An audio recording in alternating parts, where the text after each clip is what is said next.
আজকে তোমাদের সঙ্গে আলোচনা করব নবম শ্রেণী ইতিহাসে চতুর্থ অধ্যায়ে শিল্প বিপ্লব, উপনিবেশবাদ ও সাম্রাজ্যবাদ থেকে গুরুত্বপূর্ণ পরীক্ষায় আসার মতো ছোট প্রশ্ন নিয়ে।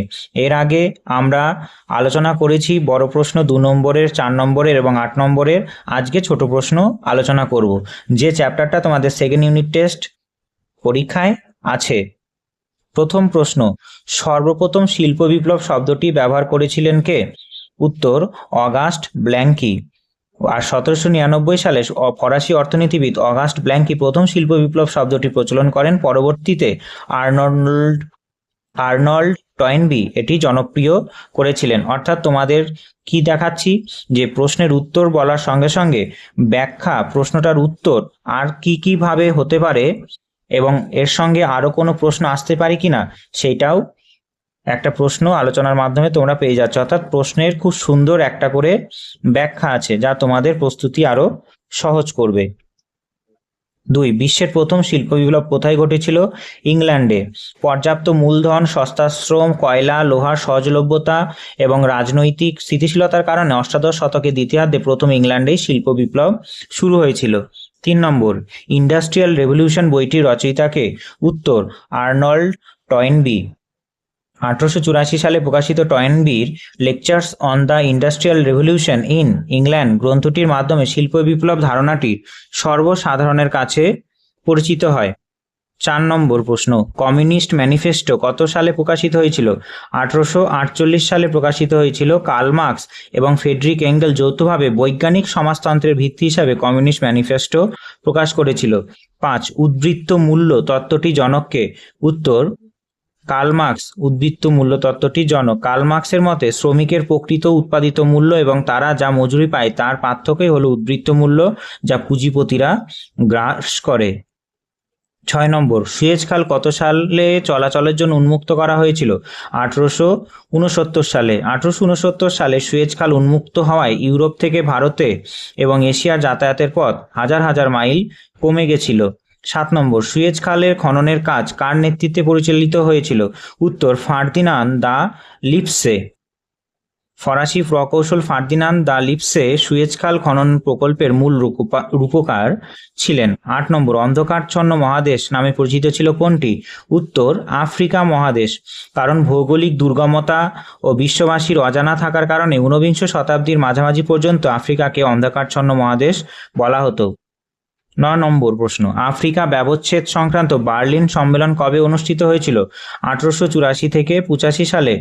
জার্মানি চ্যান্সেলর বিসমার্কের উদ্যোগে বার্লিন সম্মেলনে ইউরোপীয় শক্তিগুলি নিজেদের মধ্যে রক্তপাত ছাড়াই আফ্রিকা মহাদেশকে ভাগ করে নিয়েছিল। 10 নম্বর প্রশ্ন, ব্রিটিশ সাম্রাজ্যের রত্ন কাকে বলা হতো? উত্তর, ভারতকে বলা হতো। কারণ বিপুল কাঁচামাল সরবরাহ, বিশাল বাজারের ক্ষমতার কারণে ভারত ছিল ব্রিটিশ ঔপনিবেশিক সাম্রাজ্যের সবচেয়ে বড় একটা উপনিবেশ, যেখানে থেকে তারা প্রচুর পরিমাণে মূল্যবান সম্পদ এবং রত্ন সংগ্রহ করত।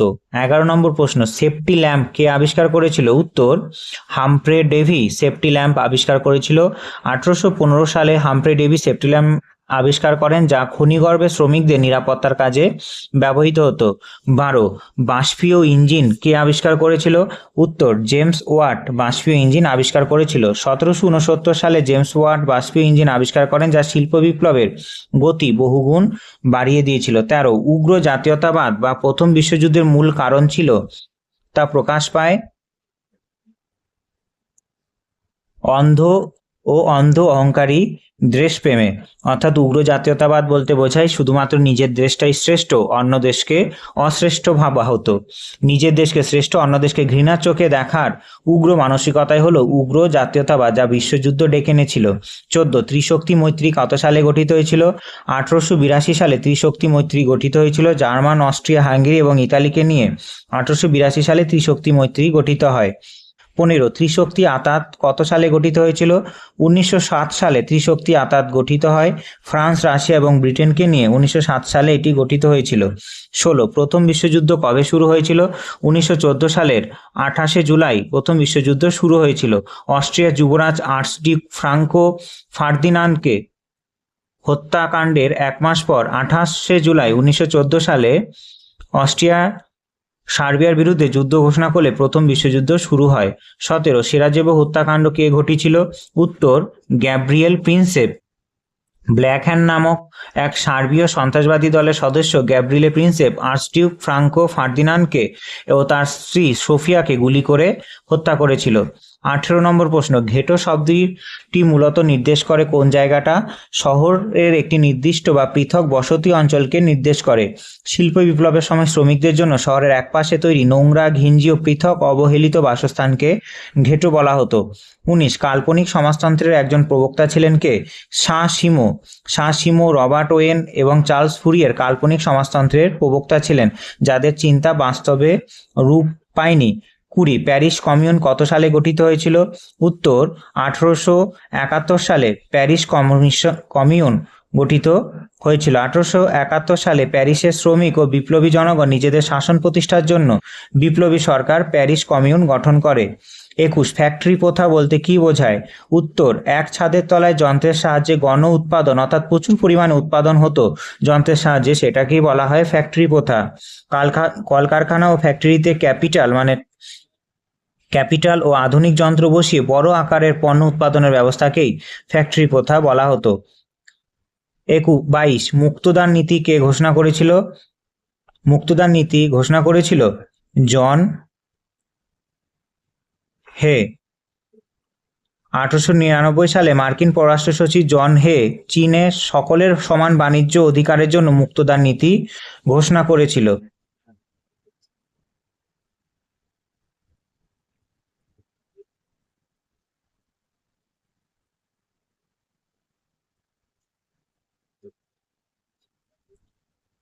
এরপরে 23 দাস ক্যাপিটাল বইটির লেখক কে ছিল? উত্তর কার্ল মার্কস দাস ক্যাপিটাল বইটি লিখেছিলেন। 1867 সালে মার্কস তার বিখ্যাত অর্থনৈতিকের আকর গ্রন্থ দাস ক্যাপিটাল প্রকাশ করেন। 24 টেলিগ্রাফ ব্যবস্থা বাণিজ্য সাম্রাজ্যের বিস্তারে কি ভূমিকা নিয়েছিল? দ্রুত খবর আদান প্রদানের জন্য ভূমিকা নিয়েছিল। টেলিগ্রাফ ব্যবস্থার ফলে ইউরোপীয় দেশগুলি দ্রুত তাদের উপনিবেশের খবর পেতে এবং প্রশাসনিক ও বাণিজ্যিক সিদ্ধান্ত নিত। শিল্প বিপ্লবের ফলে কোন দুটি নতুন সামাজিক শ্রেণীর জন্ম হয়েছিল? উত্তর বুর্জোয়া মানে পুঁজিপতি ও প্রোলিটারিয়েট অর্থাৎ শ্রমিক শ্রেণীর মানুষ উদ্ভব হয়েছিল। কারখানার মালিক ছিল বুর্জোয়া আর মজুর ভিত্তিক কাজ করা শ্রমিক বা প্রোলিটারিয়েট শ্রেণীর জন্ম শিল্প সমাজের ব্যবস্থার মূল বৈশিষ্ট্য ছিল। 26 উগ্র উন্মাদ জাতীয়তাবাদ ফরাসি ভাষায় কি নামে পরিচিত? উত্তর শাভিনিজম। উগ্র উন্মাদ বা জাতীয়তাবাদ শাভিনিজম বলা হতো। নিকোলো সভা নামক এক অন্ধ নেপোলিয়ান ভক্তের নাম থেকেই এই অতি জাতীয়তাবাদী মানসিকতার নাম শাভিনিজম হয়েছিল। 27 শিল্প বিপ্লবের ফলে গ্রাম থেকে শহরে স্থানান্তরের প্রধান কারণ কি ছিল? উত্তর কাজের সন্ধান ও জীবিকা নির্বাহের জন্য। কৃষির যান্ত্রিকীকরণ ও কারখানায় কর্মসংস্থানের সুযোগ থাকায় বিপুল সংখ্যক গ্রামীণ মানুষ শহরের দিকে অভিবাসন করেছিল। 28 প্রথম বিশ্বযুদ্ধে অক্ষশক্তি বা কেন্দ্রীয় শক্তিতে কারা ছিল? উত্তর জার্মান, অস্ট্রিয়া, হাঙ্গেরি, তুরস্ক। কেন্দ্রীয় শক্তি হিসাবে এই অক্ষশক্তি প্রথম বিশ্বযুদ্ধে মিত্র শক্তির বিরুদ্ধে যুদ্ধ করেছিল। 29 আফ্রিকাকে বলা হয় কি? কাঁচামালের ভাণ্ডার। রাবার, সোনা, হিরে এবং নানা খনিজ সম্পদ সমৃদ্ধ হয় ইউরোপীয়দের কাছে আফ্রিকা কাঁচামালের প্রধান উৎস ছিল। ওয়েল্ড পলিটিক নীতির প্রবক্তা কে ছিল? উত্তর কাইজার দ্বিতীয় উইলিয়াম। বিশ্ব রাজনীতিতে জার্মানিকে বিশ্ব শক্তি হিসাবে গড়ে তোলার জন্য জার্মানির সম্রাট কাইজার দ্বিতীয় উইলিয়াম এই আগ্রাসী নীতি গ্রহণ করেছিল। শূন্যস্থান পূরণ 10টি কি দিয়েছে দেখো, যে 1839 সালে প্রথম চীনের সাথে ব্রিটেনের আফিম যুদ্ধ বা অপিয়াম ওয়ার সংগঠিত হয়েছিল। চীন জোরপূর্বক ব্রিটিশ আফিম ব্যবসার ফলশ্রুতিতে এই যুদ্ধ ঘটে। চীনে জোরপূর্বক ব্রিটিশরা আফিম ব্যবসা করতে চেয়েছিল বলে এই যুদ্ধ ঘটেছিল। 2 নম্বর বাষ্পীয় চালিত প্রথম রেল ইঞ্জিন তৈরি করেছিলেন কে? George Stephenson. 1814 সালে ইউরোপের কারখানায় শ্রমিকদের জন্য নির্দিষ্ট নোংরা বসতিকে ঘেটো বলা হতো। 4 1884 থেকে 85 সালে বার্লিন সম্মেলনে আফ্রিকা মহাদেশকে ভাগ করার নিয়ম তৈরি হয়েছিল। আফ্রিকা মহাদেশকে ভাগ করার নিয়ম তৈরি হয়েছিল? বার্লিন সম্মেলনে। 5 সমাজতন্ত্রের মূলধারার দুই রূপকার হলেন কার্ল মার্কস ও ফ্রেডরিক এঙ্গেলস। 6 বিশ্বযুদ্ধ অস্ট্রিয়ার যুবরাজ আর্চডিউক ফ্রাঙ্কো ফার্দিনান্ডকে হত্যা করে হয়, যা সেরাজেভো শহরে হয়েছিল। 7 উগ্র ব্রিটিশ জাতীয়তাবাদকে জ্যাঙ্গোবাদ বলা হয়। উগ্র ব্রিটিশ জাতীয়তাবাদকে জ্যাঙ্গোবাদ বলা হয়। ব্রিটিশ সাম্রাজ্যবাদী আগ্রাসীকে সমর্থন করা মানসিকতাকে জ্যাঙ্গোবাদ বলা হয়। 8 শিল্প বিপ্লবের ফলে অর্থনৈতিক ক্ষেত্রে পুঁজিবাদের ব্যবস্থার পূর্ণ বিকাশ ঘটেছিল। 9 সুয়েজ খাল ভূমধ্যসাগর ও লোহিত সাগরকে যুক্ত করেছে। 10 নম্বর প্রশ্ন, প্রথম বিশ্বযুদ্ধের প্রত্যক্ষ কারণ ছিল সেরাজেভো হত্যাকাণ্ড। 1914 সালে 28 জুন ঘটে যাওয়া এই ঘটনাটি প্রথম বিশ্বযুদ্ধের সলতে পাকিয়েছিল। 3 নের দাগের প্রশ্ন, সত্য মিথ্যার প্রশ্ন।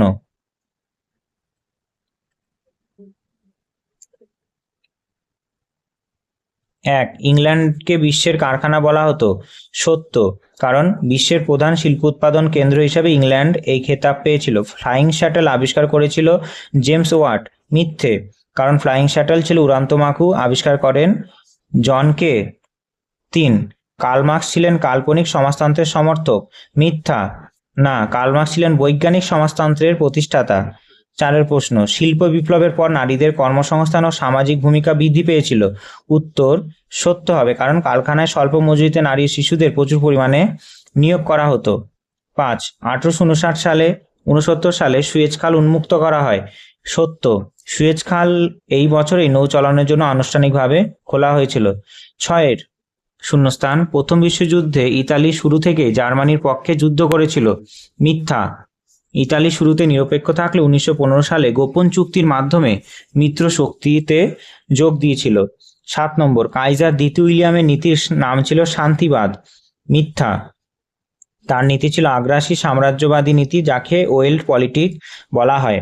8 প্রশ্ন, প্যারিস কমিউন ফরাসি বিপ্লবের সমন্বয়ে গঠিত হয়েছিল। মিথ্যা, এটি ফরাসি বিপ্লবে অনেক পরে 1871 সালে শ্রমিকদের দ্বারা গঠিত হয়েছিল। 9 শিল্প বিপ্লবের পূর্বে উৎপাদন ব্যবস্থা ছিল কুটির কেন্দ্রিক। এটা সত্য হবে, কারণ মেশিনের ব্যবহারের আগে মানুষ বাড়িতে হস্তচালিত যন্ত্রে উৎপাদন করত। 10 সুয়েজ খাল ভৌগোলিক গুরুত্বের কারণে ব্রিটেন এতে নিজস্ব নিয়ন্ত্রণ প্রতিষ্ঠা করেছিল। উত্তর সত্য হবে, ভারতের সাথে যোগাযোগ সহজ করার জন্য ব্রিটেন ইজিপ্টের সুয়েজ খালের সিংহভাগ শেয়ার কিনে নিয়েছিল। এরপরে এক কথায় উত্তর 15টি প্রশ্ন। শিল্প বিপ্লব কথাটি প্রথম জনপ্রিয় করেন কে? ব্রিটিশ হিস্টোরিক্যাল আর্নল্ড টয়েনবি প্রথম জনপ্রিয় করেছিলেন তার বক্তৃতা ওই বইয়ের মাধ্যমে। 2 কার্ল মার্কসের বিখ্যাত একটি বইয়ের নাম কি ছিল? দাস ক্যাপিটাল। 3 কাকে কাল্পনিক সমাজতন্ত্রের জনক বলা হয়? রবার্ট ওয়েন বা সাঁ-সিমকে। বাস্তব রূপায়ণ ছাড়াই সমাজ পরিবর্তনের স্বপ্নের জন্য তাদের কাল্পনিক সমাজতন্ত্রই বলা হতো। 4 সেরাজেভো হত্যাকাণ্ড কবে হয়েছিল? 1914 সালে 28 জুন। উদ্বৃত্ত মূল্য কি? শ্রমিকদের কঠোর পরিশ্রমের তৈরি পণ্যের বাজার মূল্য ও শ্রমিকদের প্রদত্ত মজুরির মধ্যেকার পার্থক্য বা পুঁজিপতি যা আত্মসাৎ করত তাকে বলা হতো উদ্বৃত্ত মূল্য। অর্থাৎ শ্রমিককে মজুরি দেওয়ার পরেও যে মূল্য বা টাকাটা মালিকের হাতে তখনও সীমাবদ্ধ থাকতো, সেটাকে বলা হতো উদ্বৃত্ত মূল্য। ঠিক আছে, বাজার মূল্য এবং শ্রমিককে প্রদত্ত মজুরির মধ্যে পার্থক্য, কোন একটা পণ্যের বাজার মূল্য এবং শ্রমিককে প্রদত্ত মজুরির মধ্যে পার্থক্যকে বলা হতো উদ্বৃত্ত মূল্য। 6 প্রথম বিশ্বযুদ্ধে প্রত্যক্ষভাবে যুক্ত দুটি বন্ধু দেশের জোটের নাম কি ছিল? এক ত্রিশক্তি আতাত এবং ত্রিশক্তি মৈত্রী। এরপরে 7 চীনকে ইউরোপীয় শক্তিগুলি কিভাবে নিজেদের মধ্যে ভাগ করে নিয়েছিল? তরমুজের মতো কেটে বিভাজন করে, ওয়াটারমেলন কাটিং বা প্রভাব ক্ষেত্রের মাধ্যমে। 8 সুয়েজ খাল কোন দুটি সাগরকে যুক্ত করেছে? ভূমধ্যসাগর ও লোহিত সাগরকে। 9 ফ্যাক্টরি প্রথা বলতে কি বোঝো? বৃহৎ যন্ত্র ও শ্রমিকের সাহায্যে একটি কেন্দ্রীয় স্থানে বড় মাপের পণ্য উৎপাদনের পদ্ধতিকে ফ্যাক্টরি প্রথা বলা হতো। 10 অন্ধকারচ্ছন্ন মহাদেশ বলতে কোন মহাদেশকে বোঝানো হতো? আফ্রিকা মহাদেশকে বোঝানো হতো। অনাবিষ্কৃত ও ভৌগোলিক প্রতিবন্ধকতার কারণে ঊনবিংশ শতক পর্যন্ত একে এই নামে ডাকা হতো। 11 কত সালে প্রথম বিশ্বযুদ্ধ শেষ হয়েছিল? 1918 11 নভেম্বর জার্মানি অস্ত্র সংবরণ চুক্তি স্বাক্ষর করলে প্রথম বিশ্বযুদ্ধের সমাপ্তি ঘটেছিল। 12 শিল্প বিপ্লবের ফলে কোন ব্যবস্থার পতন ঘটেছিল?